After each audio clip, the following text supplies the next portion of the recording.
In this lecture, we're going to get practical and populate Elasticsearch with some data.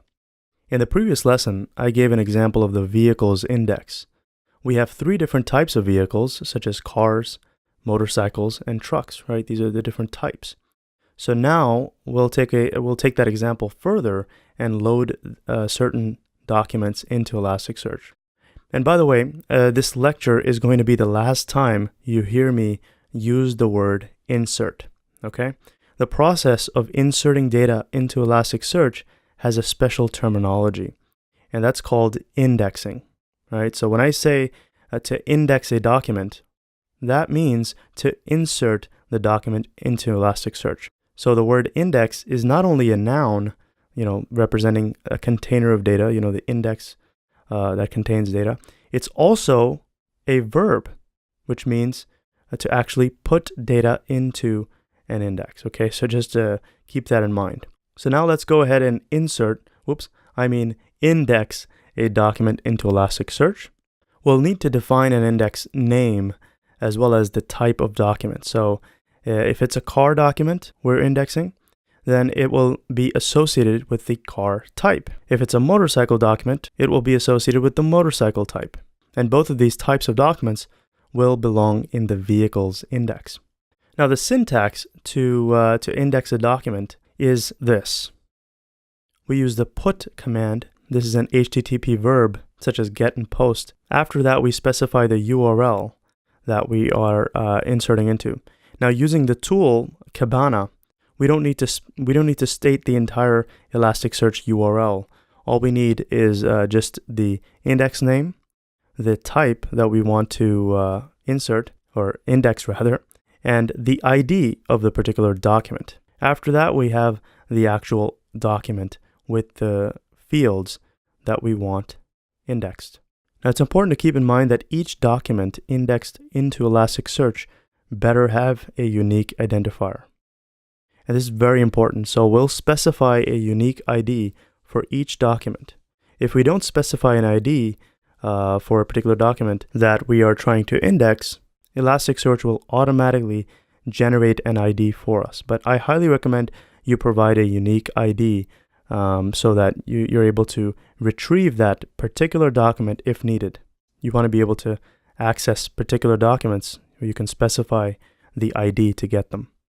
So now let's fire up our handy dandy Kibana web browser tool to be able to interact with Elasticsearch.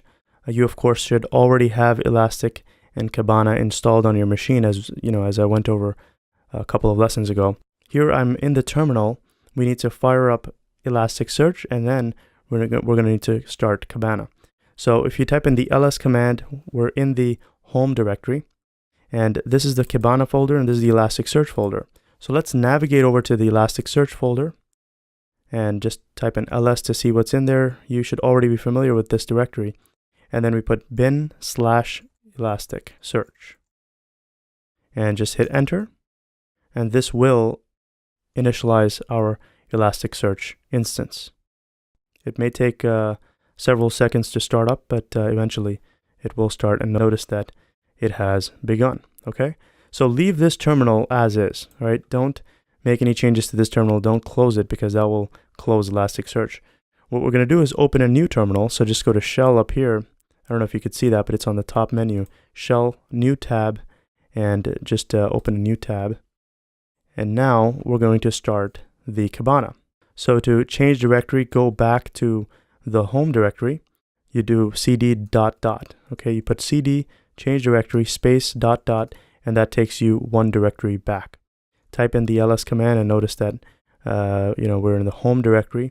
Now let's go to this Kibana folder, cd Kibana, and then do an ls, and we do bin/Kibana, and just hit enter. And this will fire up Kibana. All right. So let's navigate over to that web page, localhost 5601. Now that Elasticsearch is running, if I refresh this page, we should be able to connect using Kibana, right? So this Kibana instance is connecting with the Elasticsearch running on this machine. So let's go to DevTools, and here I'll show you the commands to be able to index documents into Elasticsearch.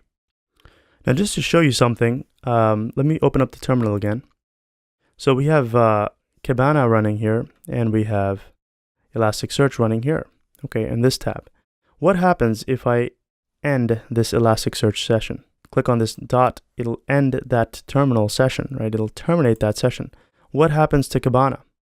Notice that it's saying that there's an error, it's giving warnings, all kinds of things, no living connection. So basically, Kibana is running, but it's not able to connect to the Elasticsearch instance, right? And it's meant to run with Elasticsearch. So if I refresh this page now, boom, notice that it takes us to a different screen. I can't go to Dev Tools. It's just giving some information, but the most important thing to realize here is, look at this, status red, right? And down here, it's giving some other things, unable to connect to Elasticsearch at, right? This URL. This is where on this port, Elasticsearch is supposed to be running.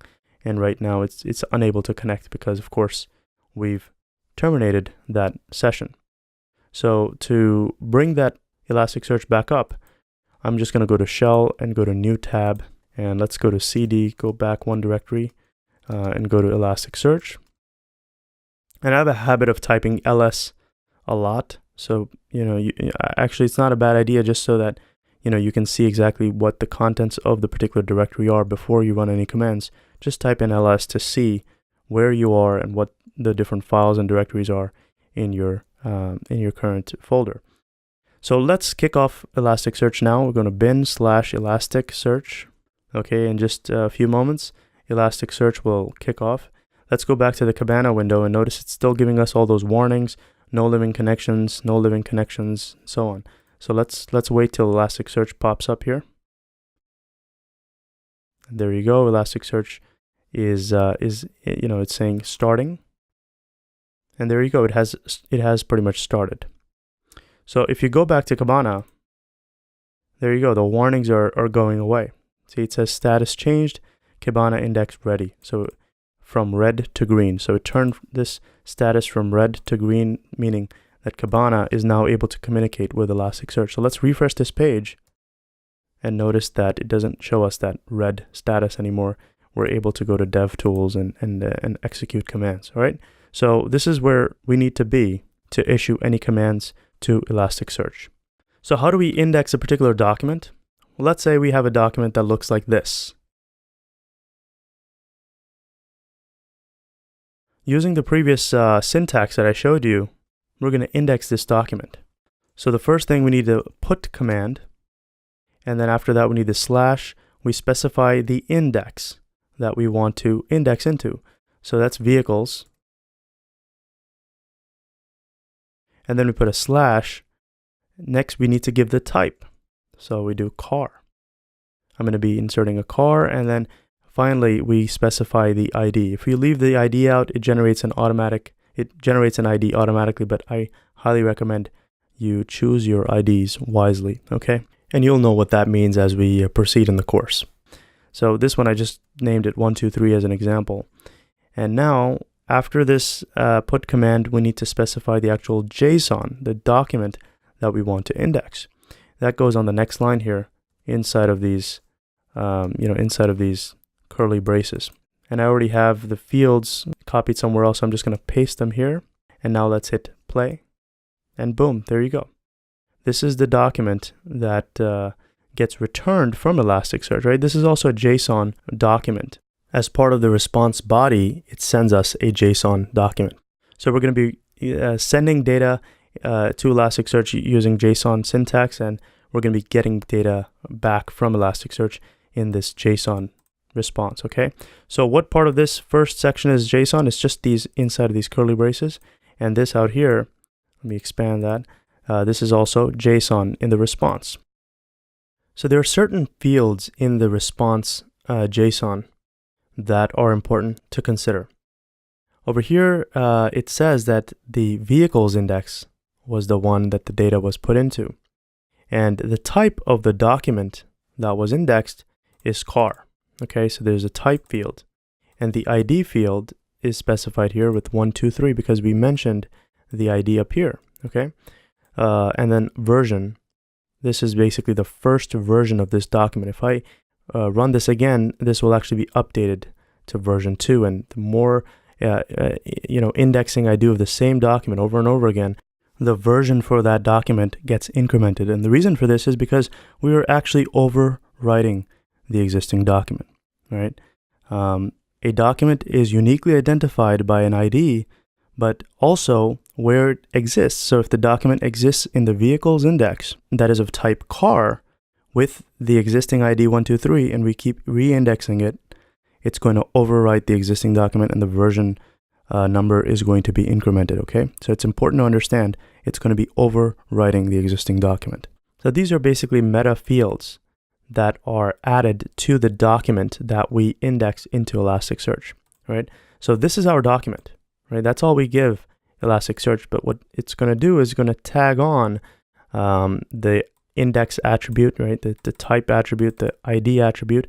Anything with an underscore is considered a meta field, meaning it's basically managed by Elasticsearch. Other pieces to this response is this shard field, shards. We'll go into shards in a little bit, so don't worry too much about that for now. And then this created field, this is just saying that, this document was created, right? This is a new document that was created in the index. So if I run the same exact command again, I want you to notice two things. I want you to notice this version field as well as this created field. Both of these fields, the values are going to change. The version is going to be incremented, and the created field is going to say false, because guess what? This is not being created again. It's creation can only happen once. So let's hit play and watch the created field. It's going to change to false. And notice that version is now incremented to 2. Let me play that again, right? Version is now 3. Play that again. Version is 4. And because the ID is the same, the version number is being incremented. Even when you delete a document, the version could be incremented. So that's pretty cool stuff. We'll get into all those details. Now, so that we have inserted this, or indexed rather, we've indexed this document into Elasticsearch, let me get rid of this command for a second and switch to the command called get. Everything else is still the same. I'm just changing this to get. And let's hit play. And notice that this gives us a response back. And this get command is used to retrieve the documents, right? So we're asking it to retrieve document with the ID 123, and that's this guy right here. This entire thing is our document, right? Elasticsearch added on these fields, these meta fields, the index, the underscore type, underscore ID, underscore version, and this found field, as well as a source. This is the main thing. This is what we actually index. This is the document that we added here, and we hit play. This is the thing that is our data, but Elasticsearch tags on all these other fields. Now, if I reference an ID here that doesn't exist, for example, we know when 124 doesn't exist, we only have one document. So let's try 124 and hit play, and boom, notice that this is, pretty much empty. It's saying that found is false. So this is a JSON response, right? This is being sent from Elastic. Now, if I change this back to 123, and instead of the car type, I choose the motorcycle type. Let's hit play. Again, there's no type motorcycle. Even though there is a document in this index, in this vehicles index with the ID 123, it doesn't exist in the motorcycle type, right? So the found is going to be, of course, false. It wasn't able to find it. So we do have a document with the ID 123, and that is actually a type of car. So let's change that back to car. And this is, of course, now going to return the data. And again, the source field in the JSON response, the source field is the thing that contains the document that we indexed, okay? Now, if we're only interested in getting this source document, we don't want all this other information in the response. All we have to do is in this get command, we actually put another slash and specify with an underscore the field that we want. So that's source right here. This field, underscore source. So if we hit play, now it only gives us the data that we indexed, okay? It doesn't return the meta fields in the JSON response. Again, so what's going on here? These are commands that we are typing in this Kibana console, and these commands are executed against the running instance of Elasticsearch that we have right here, right? This is running, it's accepting commands, and then it returns a response, okay? Every time we run a command, Elasticsearch gives a response back, and that response is shown on the window on the right, okay? Just to be clear. Now, going back to 123, let me get rid of the source field here. If we want to check whether a particular document exists, we don't want the response, we don't want this entire response, we just want to see whether document 123 exists with the type car in the vehicle's index. There's a command called head. Just like that. Click the line and then hit play, and notice that it returns a 200 OK, which means that this document does in fact exist. If I reference another ID that we know doesn't exist, such as 125, let's hit play, and notice it's saying 404 not found. So this head command is there to just check for whether a particular document exists within our index. So changing this back to the put command, and we want to use a capital put. If I give the same exact document, like that, let's change this back to 123, and I change one of these fields. So for example, mileage was 24,000. If I change this to 19,000, it's not going to actually update this particular field only. What it does is it updates the entire document, okay? That's important to keep in mind. This is very different than databases. In databases, you can update specific fields, update particular cells with new data. But in this is immutable, right? A document is immutable, meaning you can't change them. Basically, we're re-indexing it. So I'm going to re-index this document with 19,000 miles. Let's hit play, and notice that it did that. Now, created is going to be false because it's not a new document with a new ID. So that's going to be false, and version has been updated. If I change this from black to blue, again, the version is updated to 6. It doesn't just update this particular field. It basically takes the existing document, reads it, changes it with this new entire document, and then loads it back or indexes back into Elastic. Okay, that's how updating documents in Elasticsearch works. The most granular level of operation is done at the document level. Okay, the document is the thing that gets changed in its entirety. You can't just change specific fields. Now, Elasticsearch does have an update API. Okay, if we want to update a particular field, instead of put, the method is going to be post, and after the ID, we put a /_update, like that. And then we mention the word doc. Okay? And then after that, we wrap the particular fields that we want to update. Okay? So let's change the price. I'm going to get rid of this. And we'll change the price to, 1000.20. And let's hit play. And notice that it increased the version. And look at the result. It's actually saying updated.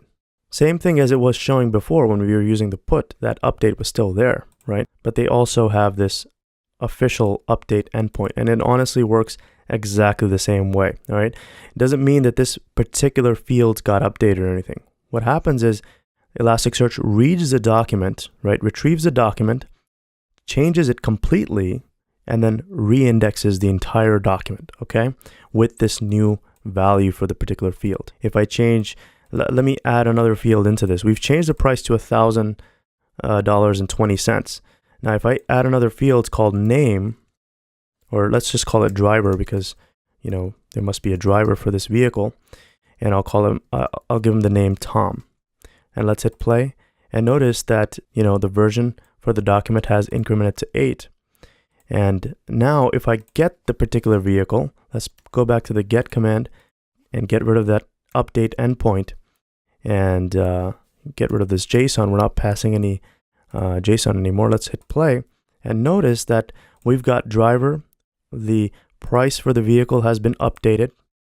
All right, so that update endpoint does exactly what put does in a way, right? If we execute put over and over again, the update endpoint, and by endpoint, I mean that the particular URL, this URL, or partial URL rather, is an endpoint that is supposed to do something to this ID.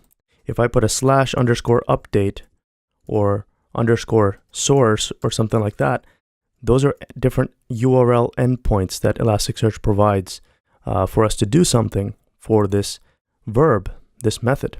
The update endpoint just reads the document from Elastic, merges it with the new doc fields, and then reindexes it back. So still, the most granular level of operation is being done at the document level, not the field level.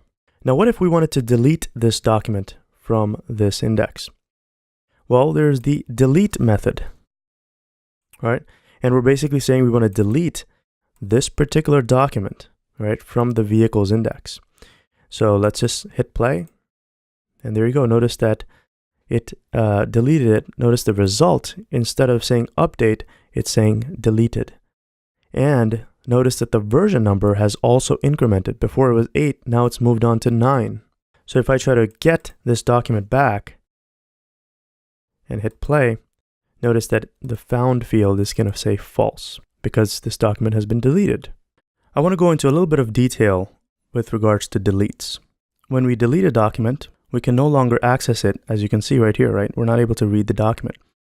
But it actually still exists somewhere, okay? Not important to go into those details, but basically when we delete a document, Elasticsearch marks the document as deleted. And then every so often, behind the scenes, Elasticsearch collects all those documents that are marked as deleted and then completely wipes them out from the disk, okay? So this process of completely purging these documents actually happens behind the scenes. So from a user standpoint, when you delete a document, consider it deleted, but your disk space will not free up immediately. That's just a little bit of detail that I wanted to bring up to you in case you were wondering. Now, similar to how we deleted the document, we can actually delete the entire index by issuing the delete command on the index only. But you might be wondering, well, first let's get rid of this 1, 2, 3 because that document doesn't exist. You might be wondering, well, can we delete the type? Right? We don't have any documents in vehicles. We only had one document that was with the ID 1, 2, 3. We deleted it. But can we actually delete this type? I'll show you what happens. Let's hit play and notice it says no handler found for URI vehicles/car and method. So basically it's saying that, hey, what do you mean by deleting a type? We can't delete this car type because no document exists that is of type car. Okay? If there were documents that existed that were of type car, then this delete command would make sense. But since those documents are gone, we can't just try to delete this type because it's an empty vehicles index. It doesn't have any documents that are of type car. So notice how everything's sort of related to the actual document and its associated type. So if I wanted to delete this index, now this vehicles index is a container. I can actually do a get command on this and hit play. The response on the right is actually the structure for the vehicles index. Okay, when you just do a get command on the particular index, it just returns the structure for that index. Now, we didn't specifically define this structure first. Elasticsearch was able to figure out, based on the document that we sent it, what the structure of the document should be. This was kind of created automatically as we passed in a particular document. We'll go into the details of this structure, which was automatically generated by Elasticsearch. Notice the price, right? We had decimal in the price, and it was able to figure out that the type was float, right? So that it can accept decimals. And the make, that type was actually a string, right? It was a textual data. So it was able to figure out, Elasticsearch was able to figure out that the data is of type text. Okay, so a lot of things were automatically figured out by Elasticsearch. We didn't configure these fields specifically. Elasticsearch was smart enough to determine what the structure of this index should be based on the documents that we tried to index. Okay, so now since there are no documents that exist, this is an empty index. And right now it just shows the structure of this index. I can actually delete this index entirely and then just hit play and it says acknowledge true. Now if I try to get it, hit play, notice it's going to give me an error. It's saying status 404, so it's not found root cause is index not found exception. Okay, so notice how we're communicating with Elasticsearch. As a request body, we give it JSON, and as a response body, Elasticsearch returns JSON. All right, so that's your basic summary of how to use these commands, how to index data, how to update data, right? We basically index it again. The entire document will be replaced and a version number will be incremented. And finally, we also talked about deletes. All right, so this lesson is already getting quite long. We covered a lot of ground. I want you to take some time to practice these concepts that we discussed. Create your own indices, right? I just named this vehicles and created a random car type. Create your own types. Create employees that are, of type HR or that are accountant employees, right? You create your own types, create your own documents, test them out, insert them and delete them, and get that practice with these commands. You're going to be using these a lot in the course. But for now, I'm going to wrap it up here. Thanks for watching. I'll see you in the next lecture.